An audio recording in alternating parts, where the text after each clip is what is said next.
नमस्कार, स्वागत है आपका। मैं हूं आपके साथ दिनेश अवस्थी।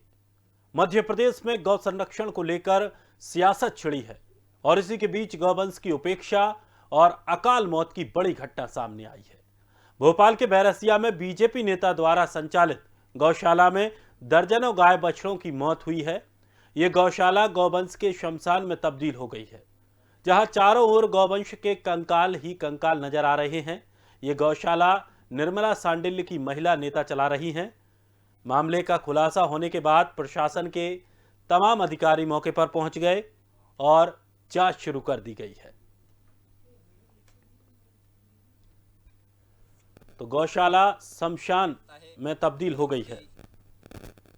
गौशाला है यहाँ पर। ये गौशाला के नाम पर गौशाला चलाई गई थी, पर उन पूरी गायों को मारने का एक प्लान के तहत चला जाता है और फिर उनको गड्ढे में डाल दिया जाता है। कितनी गाय होंगी लगभग? कम से कम 1000 से कम गाय नहीं होंगी। अच्छा, कुएं में भी भारी हुई हैं और बाहर भी मिल कुएं रही में है। कम से कम 200-300 गाय कुएं में है। एक कुआ पड़ चुका है और पूरे तालाब के कोने में पड़ी है। ठीक है। 500-700 गाय। इस गौशाला को संचालन श्रीमती निर्मला सांडल्य जी संचालन करती हैं। बस वही करती हैं इस गौशाला को संचालन। अब इनकी कुछ समिति बनी होगी, अपन को नॉलेज नहीं है, घर के हैं या बाहर के हैं जो भी हैं, लेकिन मुख्य अभी प्रमुख यही। तो गौशाला शमशान में तब्दील हो रही है। गौवंश की यह दुर्दशा देखकर आपके रोंगटे खड़े हो जाएंगे कि आखिर जहां गायों को बचाने की बात कही जाती है, गायों की रक्षा की बात कही जाती है, जहां गाय के नाम पर एक दूसरे की जान पर लेने पर उतारू हो जाते हैं, वहीं इस दुर्दशा को देखकर आखिर आपकी रूह क्यों नहीं कांपेगी। इस पूरी खबर पर और अधिक जानकारी के लिए हमारे संवाददाता दीपक द्विवेदी हमारे साथ जुड़ गए हैं। दीपक, क्या है ये पूरा मामला? जी बता दूं दिनेश की ये पूरा मामला भोपाल के बैरसिया थाना क्षेत्र के बसई गांव का है, जहां पर एक बीजेपी नेता निर्मला सांडिल्य द्वारा गौशाला खोली गई है और वहां पर आए दिन इस तरह का मामला सामने आता है, जहां पर गाय मृत स्थिति में मिलती है। वहीं बता दें कि भोपाल के बैरसिया में अब यह जो मामला सामने आया, इसमें कई गाय मृत स्थिति मिली है, जिसके बाद जब गौ संगठनों को यह बात पता चली तो वे वहां पर पहुंच गए, वहां पर प्रदर्शन करने लगे। जैसे ही मामले का खुलासा हुआ, भोपाल कलेक्टर अविनाश लवानिया भी वहां पर गौशाला का जायजा लेने चले गए। उन्होंने वहां पर जो आए गौ संगठन के लोग थे, उन्हें आश्वासन भी दिया कि वे इस पर सख्त कार्रवाई करेंगे और जो भी इस तरह की जो गतिविधियां यहाँ पर हुई है, कैसे गाय की मौत हुई है, इस सब की जांच कराएंगे। जी दिनेश। तो वहाँ के जो स्थानीय लोग हैं उनका क्या कुछ कहना है, और सबसे बड़ी बात यह कि आखिर पता कैसे चला कि ये जो गाय हैं वहां पर उनकी इस तरह की स्थिति जर्जर होती जा रही है? वो जब वहाँ के स्थानीय लोग गौशाला के घर गए, कुछ संख्या में लोगों को जब अंदर के ही इनपुट मिला, तो वहां पर जब लोग पहुंचे तो देखा वहां पर कि किस तरह से गाय जो है कुएं के अंदर बंधक बनी हुई, जो भी गाय है थोड़ी सी जगह में सैकड़ों गाय बैठी हुई हैं और जो गाय पड़ी हुई है मृत अवस्था में, कई गाय सैकड़ों की संख्या में गाय पड़ी। उसके बाद इस पूरे मामले का खुलासा हुआ और फिर कई संख्या में ग्रामीण वहां पर पहुंचे और उन्होंने वहां पर हंगामा करना शुरू किया, जिसके बाद इसकी पूरी सूचना गौ संगठनों को मिली। तो गौ संगठन भी, जो संगठन के कार्यकर्ता वो भी वहां पहुंच गए, वहां पर प्रदर्शन करने लगे। इस दौरान पुलिस बल भी मौके पर पहुंचा और उन्हें आश्वासन देने का प्रयास किया, परंतु भोपाल कलेक्टर जो वहां पहुंचे तो उन्होंने सबको आश्वासित किया कि गौशाला पर सख्त कार्रवाई की जाएगी। जी दिनेश। दीपक, क्या जानकारी लेने की कोशिश की गई? जो इसकी संचालिका है, जो बताया जा रहा है कि बीजेपी के नेता हैं, क्या कुछ उनकी तरफ से प्रतिक्रिया आई है? अभी उनकी तरफ से कोई प्रतिक्रिया नहीं आई है। फोन नंबर पे जब उनका कांटेक्ट किया गया तो फोन नंबर उनका बंद आ रहा है। किसी भी तरह से कोई भी बातचीत उनसे नहीं हुई है, ना ही उनकी तरफ से कोई प्रतिक्रिया आई है। बड़ा ही जो संवेदनशील मामला है, बीजेपी नेतृत्व द्वारा यह गौशाला चलाई जा रही थी और वहां पर सैकड़ों की संख्या में गाय जो मृत मिली, उसके बाद से ही उनका नंबर लगातार बंद है और कोई भी अभी उनसे संपर्क नहीं हो पा रहा है। जी दिनेश। तो क्या कुछ जो संगठन है, जो गौ संरक्षण संगठन है, क्या वो भी वहां पर पहुंचे हैं?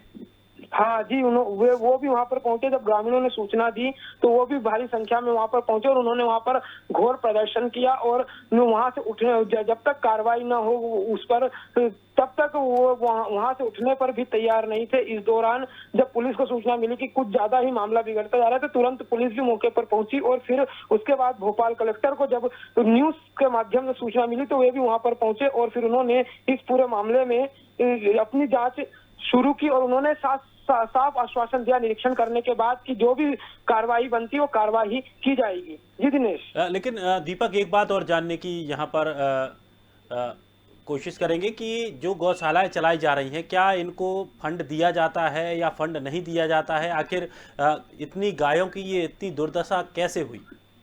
जी बता दें कि जो गौशाला है उसको चलाने को लेकर फंड को लेकर लगातार जो गौ संगठन है मांग करते आए हैं, जिन्होंने गौशाला खोल रखी हुई मांग करते आए हैं कि जो 15 रुपए रोज के हिसाब से जो सरकार फंड देती है उसे बढ़ाया जाए। प्रत्येक गाय पर 15 रुपए रोज के हिसाब से चारा देने का जो फंड आता है उसे बढ़ाया जाए। विभिन्न तरीके के इसको लेकर फंड को लेकर बड़ा आए दिन विवाद होता है कि 15 रुपए में क्या होता है। आजकल एक पूला चारा भी 15 रुपए में नहीं मिलता। इस तरह की बातें लगातार सामने आई है, परंतु अभी इस पे सरकार का क्या निर्णय होता है, क्योंकि जो बीजेपी सरकार इस समय गो संवर्धन की बात को लेकर एक अलग से बोर्ड भी बना रखा है। वो गो संवर्धन को लेकर हमेशा बीजेपी सरकार आगे रहती है और अपने प्रत्येक कार्यक्रमों में गो के नारे भी लगाती है जिंदाबाद के, परंतु जो दुर्दशा हो रही है इस तरह की, कहीं ना कहीं बड़ी ही समस्या जो है संवेदनशीलता देखने को मिलती है। जी दिनेश।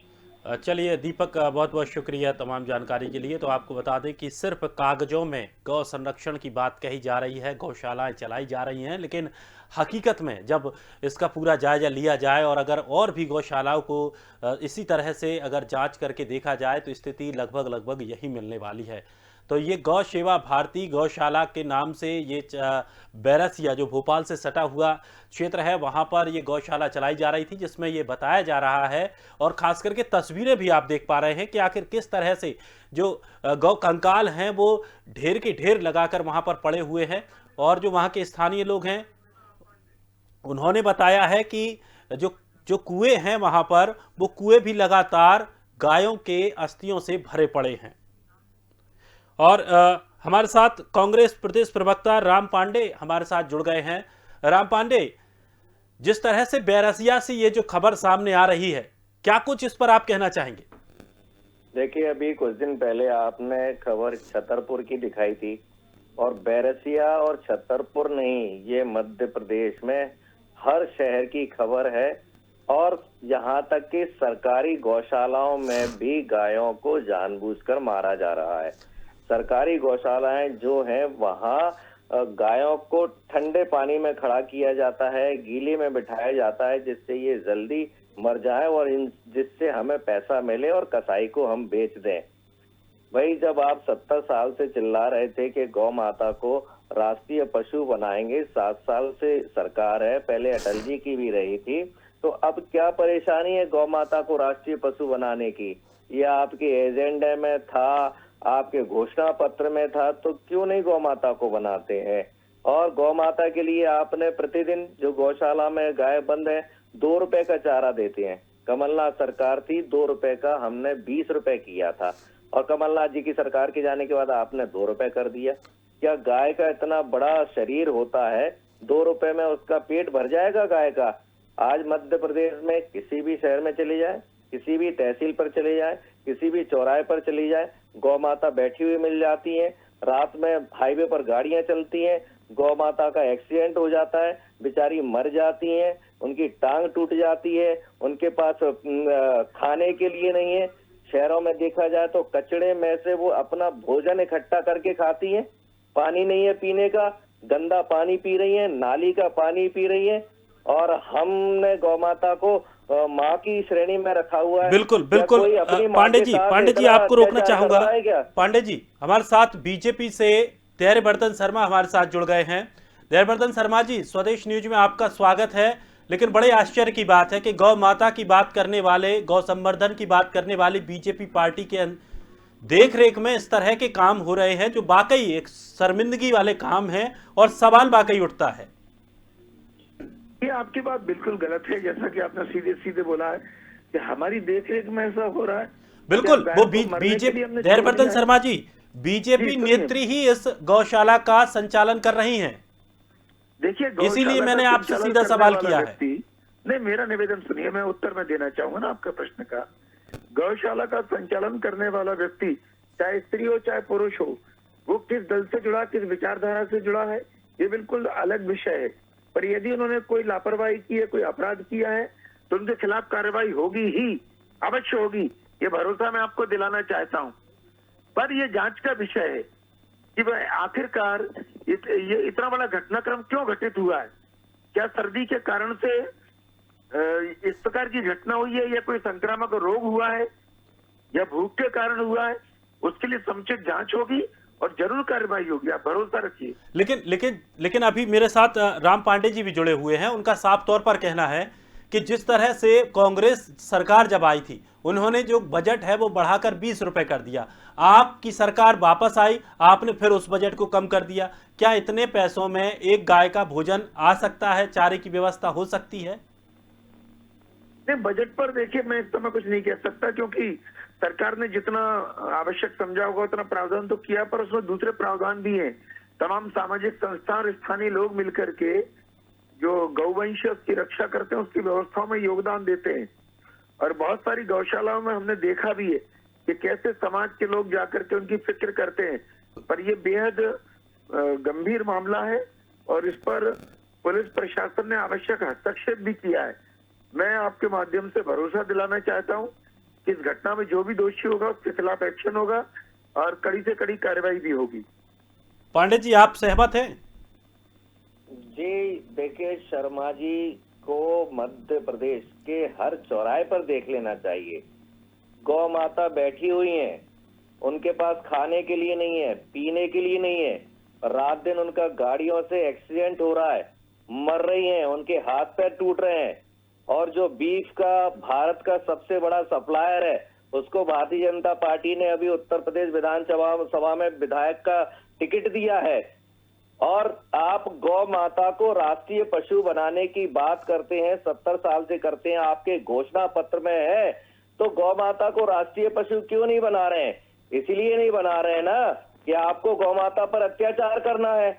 और आज चाहे वो छतरपुर की बात हो, ग्वालियर की बात हो, इंदौर की बात हो, जो सरकारी गौशालाएं हैं वहां गायें मर रही हैं और जानबूझकर मारा जा रहा है। उनको चारा नहीं दिया जा रहा है, पीने का पानी नहीं दिया जा रहा है, उनको गीले में बिठाया जाता है। गायें गीले में बैठने से जल्दी मर जाती हैं, उनको कसाईयों को बेचा जा रहा है जिससे पैसा मिले।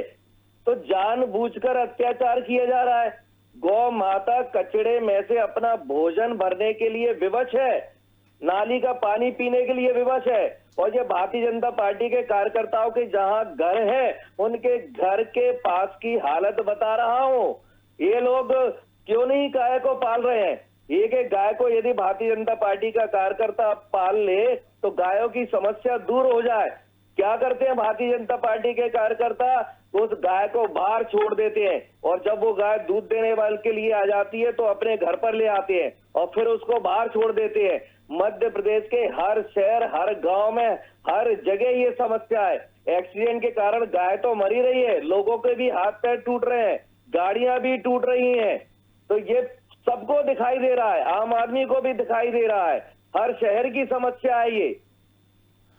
धैर्यवर्धन शर्मा जी, गौ संवर्धन बोर्ड को लेकर आप क्या कहना चाहेंगे? मैंने बताया ना कि गौ संवर्धन बोर्ड हो, राज्य सरकार हो, सब गौओं के जीवन को सुरक्षित बनाए रखने के लिए, गौवंश की बेहतरी के लिए काम कर रही हैं। ये अलग विषय है कि कहीं पर कोई लापरवाही होती है, कोई गलती होती है, उसके कारण से घटना घटित होती है तो प्रशासन उस पर कार्रवाई भी करेगा। अभी कांग्रेस के प्रवक्ता हमारे मित्र कह रहे हैं कि बीजेपी के कार्यकर्ता गोद क्यों नहीं ले लेते, तो इन्होंने कितनी गायों को गोद ले रखा जा रही है, अपना डाटा बताएंगे। बहस के दौरान 1000 गौशाला बनवा दी थी एक महीने में, एक साल में 1000 गौशाला बनवा दी थी कमलनाथ जी ने। सुन लीजिए, आप बहुत धार्मिक आदमी, मैं इंडिविजुअल आपकी बात नहीं कर रहा हूँ, मैं केवल इतनी सी बात कर रहा हूँ कि सरकारें अपने स्तर पर यत्न करती हैं। कमलनाथ जी की सरकार ने भी कुछ काम करने का प्रयास किया, हमारी सरकार भी उसी दिशा में आगे बढ़ रही है और हमने हर पंचायत में, हर इलाके में इस प्रकार की व्यवस्था की और जितना आवश्यक उनके लिए बजट का प्रावधान भी कर रहे हैं। पर यह घटना बिल्कुल जुदा है, इसकी जांच होगी, जांच में जो भी कारण होगा उसके अनुसार कार्रवाई होगी। लेकिन सबसे बड़ी और अचंभे की बात यह है कि जब कोई दुर्घटना होती है या जब कोई ऐसा काम होता है कि जब सवाल खड़े होते हैं तब जांच की बातें कही जाती हैं। बीच बीच में आखिर इनकी इंक्वायरी क्यों नहीं की जाती? बीच बीच में जाकर इनकी जांच क्यों नहीं की जाती कि हम जो योजना चला रहे हैं आखिर वो किस तरह से काम कर रही है? क्योंकि एक साथ इतनी गाय तो नहीं मर सकती, धीरे धीरे मर रही होंगी। देखिए, पशुपालन विभाग है, कलेक्टर है, ये सब लोग समय समय पर गौशालाओं का मुआयना भी करते हैं, वहाँ पड़ताल करते हैं, वहाँ की व्यवस्थाओं में क्या सुधार हो सकते हैं वह चिंता भी करते हैं।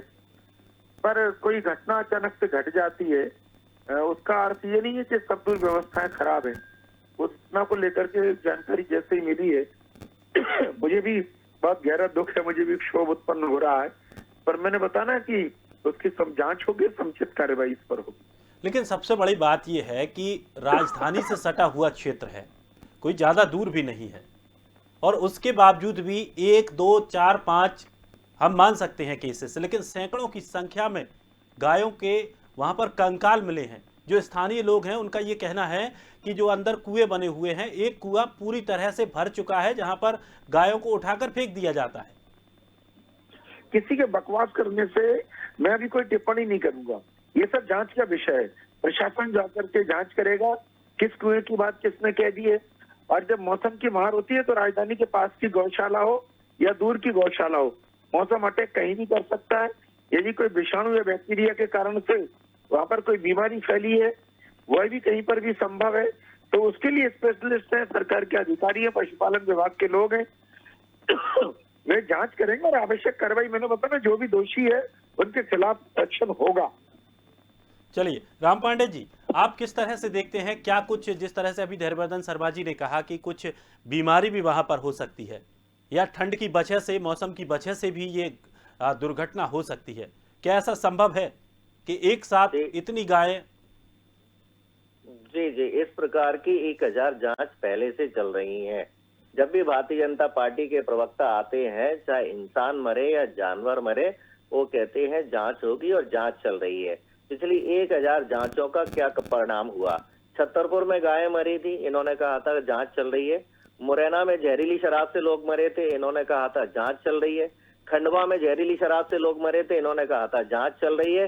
जांच का परिणाम क्या आता है नहीं पता। परिणाम क्या है कि जब से मोदी सरकार और शिवराज सरकार बनी है, बीफ का एक्सपोर्ट डबल हो गया है।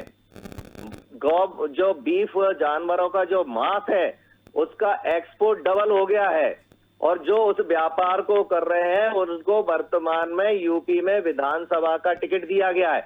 बजट की बात कर रहे हैं, कमलनाथ जी ने 1000 गौशालाओं का निर्माण किया था, उन गौशालाओं का बजट बंद कर दिया है। कमलनाथ जी ने 2 रुपए का 20 रुपए दिया था प्रतिदिन गाय के लिए, उस 20 रुपए को 2 रुपए कर दिया है। तो ये तो यही कहते हैं, इनकी तो कुछ भी बात निकाल दो, कोई भी समस्या हो, मध्य प्रदेश की जांच हो रही है और कड़ी से कड़ी कार्रवाई की जाएगी, रासुका लगाई जाएगी और फांसी दी जाएगी, और ये उस चीज से बरी हो जाते हैं, बच जाते हैं। इनके ये 4 डायलॉग घिसे पिटे रटे रटाए इनको बोल देते हैं। ये हम रासुका लगाएंगे, फांसी देंगे, किसी को छोड़ेंगे नहीं, गड्ढे में गाड़ देंगे और कड़ी से कड़ी सजा देंगे। ये नौटंकी और ड्रामेबाजी ढोंग में एक्सपर्ट हो चुके हैं। ये पूरे भारतीय जनता पार्टी के कार्यकर्ताओं की यही शैली है। समस्याओं को दूर नहीं करेंगे। बजट है, जनता टैक्स दे रही है, महंगाई बढ़ रही है, बेरोजगारी बढ़ रही है, पेट्रोल पे टैक्स, डीजल पे टैक्स, हर चीज पे टैक्स दे रही है। पैसा जा कहां रहा है आखिर? ना आप इंसानों की सेवा कर पा रहे हो, ना जानवरों की सेवा कर रहे हो, आप दोनों को मारने में लगे हुए हो। धैर्यवर्धन जी, मैं क्या बोलूं, देखिए छतरपुर में कोई घटना होती है उस पर पुलिस ने क्या कार्रवाई की, कांग्रेस के मेरे प्रवक्ता मित्र को पता हो ना हो, पर छतरपुर के लोगों को तो मालूम है कि पुलिस ने किस किस को अरेस्ट किया है। मुरैना में भी कोई घटना होती तो मुरैना के लोगों को मालूम होता है कि वे अरेस्ट होते हैं, उनके खिलाफ समुचित एक्शन होता है। अब जिनको फांसी के फंदे पर चढ़ाया जाना, वो जो प्रावधान है उसके तहत ही तो चढ़ाया जाएगा। किसी कहने से तो किसी के गले में फांसी का फंदा लगा नहीं दिया जाएगा। जिन धाराओं में अपराध है, संगीन अपराध है, तो उनको संगीन अपराध के अंतर्गत जो सजा है वो मिलती है। वो सब प्रक्रिया मध्य प्रदेश में है। मध्य प्रदेश में किसी को अधिकार नहीं कि वो कानून से खिलवाड़ करे, चाहे मामला कोई भी हो। और इस घटना को लेकर भी मैंने बताया ना, ये बेहद गंभीर मामला है।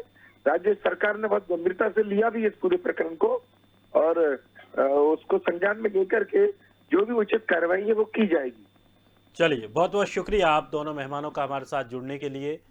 लेकिन सबसे बड़ी बात यह है कि भोपाल से सटे क्षेत्र बैरसिया की जो दुर्दांत तस्वीरें सामने आई हैं वो वाकई में बड़ी ही गंभीर ये तस्वीरें हैं। गौशाला को शमशान में तब्दील कर दिया गया। दरअसल 1000 से ज़्यादा गाय इस गौशाला में रह रही थी और इनमें से लगभग 600 गाय मृत पाई गई हैं और इसको लेकर अब काफ़ी राजनीति भी शुरू हो चुकी है। लेकिन सबसे बड़ी बात यह है कि आखिर गौवंश की ये दुर्दशा क्यों हो रही है? क्या गौशालाएं केवल किताबों में ही चल रही हैं? और सबसे बड़ी बात यह है कि मध्य प्रदेश में गौ संरक्षण की बात लगातार कही जाती है। पूरे देश भर में गायों को लेकर के तमाम बातें कही जाती हैं। गायों को लेकर ऐसी स्थितियां देखी हैं कि जहां लोगों को भी मौत के घाट उतार दिया जाता है, तो वहीं मध्य प्रदेश में बीजेपी सरकार में गाय सुरक्षित नहीं है। ये बड़ा सवाल है। लेकिन सबसे बड़ी बात यह है कि अब कहा जा रहा है कि इस पूरे मामले की जांच की जा रही है प्रशासन के स्तर से। जो भी दोषी होगा उसको सजा दी जाएगी। लेकिन ये एक जगह की बात नहीं है, लगभग सभी जगह स्थिति यही बनी है। इसके पीछे के क्या कुछ कारण हैं, उन कारणों को जानना भी बहुत ज्यादा जरूरी होगा। क्या वाकई बजट की कमी भी एक बड़ा विषय बना है? क्योंकि जिस तरह से एक बीजेपी के प्रवक्ता नेता हमारे साथ जुड़े थे, उन्होंने कहा कि हो सकता है किसी तरह की कोई बीमारी आ गई हो, कोई ऐसा रोग हो जिसकी वजह से ये दुर्घटना घटी हो, तो उस पर भी एक जांच की जानी चाहिए। दूसरी बात, बजट को लेकर क्या कुछ स्थिति है, क्या जितना बजट दिया जा रहा है वो पर्याप्त है, उससे गायों के चारे की भूसे की व्यवस्था पर्याप्त हो जाती है, जल को लेकर किस तरह की व्यवस्था है। तो तमाम ऐसी चीजें हैं, जो पहलू हैं जिन पर जांच की जानी चाहिए। अब देखना यह होगा कि इस पूरे मामले पर प्रशासन क्या कुछ एक्शन लेता है।